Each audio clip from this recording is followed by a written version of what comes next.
AI is here, privacy is here, emerging technology is here, security challenges are here.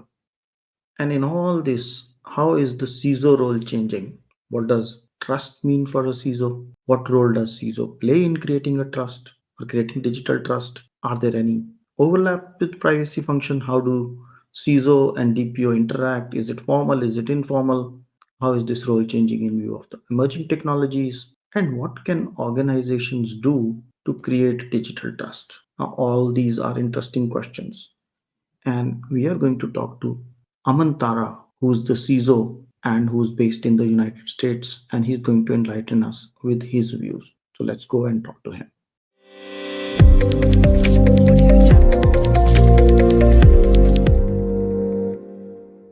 Hello, and welcome to the Fit for Privacy podcast with Punit Bhatia. This is the podcast for those who care about their privacy. Here, your host, Punit Bhatia, has conversations with industry leaders about their perspectives, ideas, and opinions relating to privacy, data protection, and related matters. Be aware that the views and opinions expressed in this podcast are not legal advice. Let us get started. So here we are with Aman. Aman, welcome to Fit for Privacy podcast. Thank you, Mr. Bhatia, for this invite. Really appreciate it. So let's start with a basic question. In today's world, it's all digital, and it sometimes is challenging for people to understand who's behind this digital app or website, and then trust becomes an issue. How would you define this concept of digital trust? Puneet, for me, if you ask how would I define digital trust in my role and in my understanding, it's to ensure that it's a small phrase, but it encompasses a multitude of factors. And when we talk about digital trust, we're talking about the organization's digital assets, such as IT systems, data integrity, cybersecurity measures, digital transactions, and how these gel together and build up a customer trust, and how they are in compliant with the relevant laws across the board, whether it's United States where I am or the European Union where you are. So that's how I would take digital trust to be. That's very well said. And in a role that you are in, like you mentioned in your role, so the role of a CISO, what role or what actions do you take to create digital trust in a CISO role? So, Puneet, the CISO's role has intensified a lot these days. It's become much more complex. Back in the days when I say maybe a few couple of years ago, before COVID, I went by the principle that as a CISO, one should be looking at things from a bad actor or hacker's perspective. That's what the intent used to be.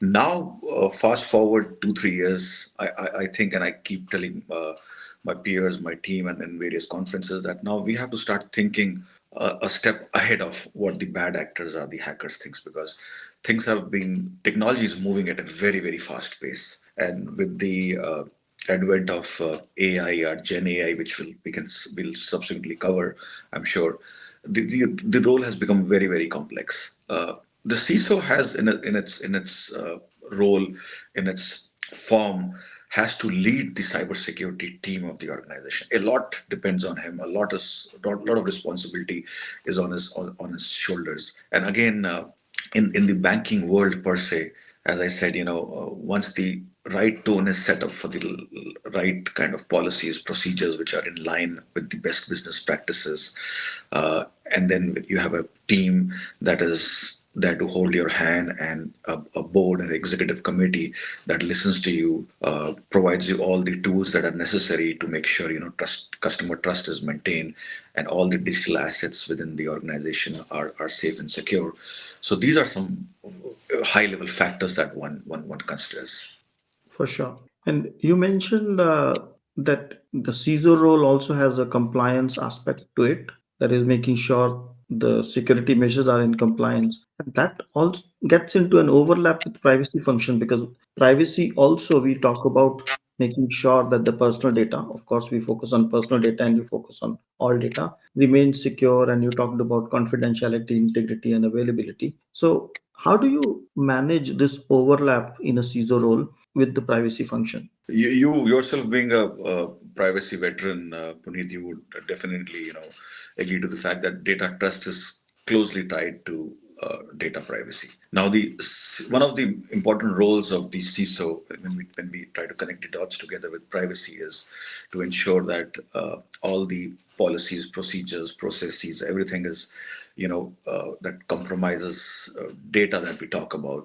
The sole purpose is to ensure that it complies with the compliance or the regulatory rules, laws, whether it's GDPR, CCA here in US, the California Consumer Protection Act, or whether it's the highly sought after DORA or NIS2 provisions that are applicable now in European Union since January, more in letter and spirit. So the CISO helps establish policies and technical controls for handling sensitive data, and he has to make sure, the sensitivity of the data, the sanity of the data is maintained across the board, whether it's US, European Union, or any part of the world. So that does make sense. And how does it happen on the ground? I mean, do you have kind of a regular meeting with privacy counterpart, or is it you meet in the governance meetings or on need basis? How does it work out practically? So we do have regular scheduled meetings on our calendar, and as the technology landscape, Puneet, keeps changing, so frequently. So when we have our frequent meeting, which are scheduled on a monthly basis, there are a lot of areas to be covered. The new threats emerging, the new issues related to any cloud storage, any new regulations being implemented across any part of the globe. And that's when we have stakeholders from various lines of businesses representing and sharing their pearls of wisdom. And those mandated meetings, which I said happen on a monthly basis, more or less, do have reps from compliance and privacy who participate. Other than that, the most organizations who follow best practices. I'm just taking a little tangent here. Whenever a new vendor or a third party has to be onboarded, privacy folks within the company play a major role. If there's an assessment that needs to be done, privacy compliance, they get together to ensure, where the data is coming from, the movement of data from point A to point B, whether it's trespassing into the European Union, whether it's trespassing into the California state, where are the customers sitting, where is the churning of all the data happening. So all those geographical locations, the regulations, laws applicable play an important role right from, when a vendor is onboarded and then is made a business partner. Okay, that's interesting. And you mentioned a couple of times that the artificial intelligence is here, emerging technologies are here, and there's more uncertainty, new technologies coming in. Is there an impact on the role of CISO? I mean, how is it impacting or how is it changing these technologies? You see, as I said, it's a rapidly evolving landscape, and AI is here. It's going to stay here for a long time, but AI is still a horse or an animal which still needs to be tamed. It's not yet tamed, and I keep quoting an example like, when I was born well before calculator was invented. I'm not that old, but then when calculator came, people didn't stop, doing mental calculations or doing calculations with a paper and pen. That was just there to assist and make it easier for those who wanted it. That's a readily available tool. So that's how I look at AI in this present scenario. It's a tool available. It's up to you if you want to use it, make it more efficient, make your work more efficient, less time consuming. But again, as I said, it's a fast evolving technology that's happening. A lot of ifs and buts related to this technology. So we, as technology folks, as custodians of data, have to keep pace with the technology. And AI is an area where we are heavily investing our time, money to understand, so that in the years to come, we are able to come up to the expectations of the purpose of AI being implemented in this world. Yeah, you said it well. And the fact of the matter is, you and me will be aware of the risks that such an usage of tool from AI or any other tool can create. But then there are people who are having good intentions to simplify their role or simplify their work and are tempted to use some random tool, experiment with it, say, let's download it, let's try to do minutes, let's try to make actions, let's let it analyze my emails and give me what did I miss. And they have good intentions, no doubt about it, but what they end up doing is sometimes using a tool which is not safe and create a risk not only for themselves but the entire organization. How do you handle a scenario like this? Because it's typical for a CISO or a DPO to face that situation. It's not structurally organized, it's somebody having good intentions doing it out of ignorance. Absolutely, very nice question. Appreciate it, Puneet. So traditionally, the role of an CISO was to maintain the sanity around traditional IT resources, IT assets. Now, apart from doing this job, his role has doubled. He also has to make sure and keep in touch or emerge as a winner because of the threats that are emerging because of the influence of AI. So as you brought out, AI, if AI is in the hand of bad actors, it might have a negative impact into the whole system. Companies might collapse, economies might collapse, there would be chaos everywhere. So it's a twin-edged weapon for IT folks or technology folks here. One, maintaining the traditional IT assets, and then keeping pace with the bad actors out there, so that any vulnerabilities that they are trying to exploit or any emerging threats that they have access to, which can be further exploited through AI, as good people, we are able to surpass that threat and come out clean with flying colors. For sure. And while we want to come out of these threats and keep things safe, so what are some of the measures we all, so not just CISO, DPO, CRO, everybody in the management or even in the organization as a normal staff take to make sure that we remain safe and our clients can trust us on a continuous basis? Yes, again, a very nice, heavy loaded question. So the way I look at it in the present situation, Puneet, is embracing AI as a tool is for improving security operations, for ensuring privacy, compliance, taking charge of various regulatory laws, being up to speed in compliance. And the summary is, embracing AI tools to make sure that the digital assets are secure. If the digital assets are secured by using or embracing AI technology, I think our purpose is achieved in a long way.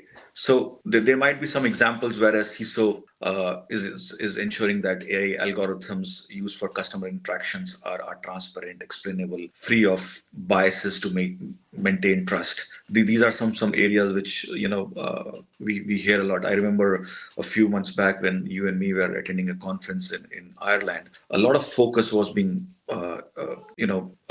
displayed during presentations on the biases that AI may come up with. I remember, even your presentation in Ireland, Dublin, where you try to educate the audience that how important security awareness trainings are, and I like to take a segue from there. The employees play an important role in any organization for sure, but the employees are also the weakest link in this whole chain. So that's where our one of our major responsibility comes to provide that awareness. We have access at our level, have access to the best tools, the best technology.